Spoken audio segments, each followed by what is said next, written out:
Assalamu алейкум, урматтуу мекендештер жана Байтуу каналынын катталуучулары. Бүгүн Өзгөн районуна караштуу Кызыл Октябрь айылындабыз. Ушул Кызыл Октябрь айылында мондай уже мешокко салынган баштай мака жүгөрүлөр сатууга чыкты.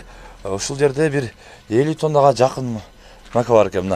Мындай кургаганы дагы таза кургаган макалар бар экен. Капка салып ушул жерде толло мака бар экен Кызыл Октябрь айылында. Эгер ушундай мака издеп жүргөн агалар болсо, эжелер болсо, ушул экрандагы номерлерге байланышасыздар. Мына караңыздар. Бул жакта ушул 50 тоннага чукул мака бар экен. Ушул байланышып, кеңири келип алсаңыздар да болот. Мына бул жакта дагы жайылып, мына кургап турган. Ушул жактан дагы салып кетсеңиздер болот. Эми көп жүргөндө баасы кызыктуу. Баасы 20 сомдон. Дагы сүйлөшсөңүздөр болот буюрса. 20 сомдон деп атат экен.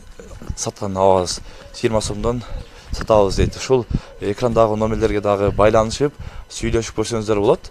Сүйлөшүү дагы болот дейт буюрса. Эми айткан бадан дагы бир аз сүйлөшөбүз дейт. Сүйлөшүп, көрүп алсаңыздар болот. 50 тоннага жакын бар экен. Келип көрүп алып кетсеңиздер болот. Андыктан жем издеп баштай мака издеп жүргөндөр болсо, ушул номерлерге кайрыласыздар буюрса.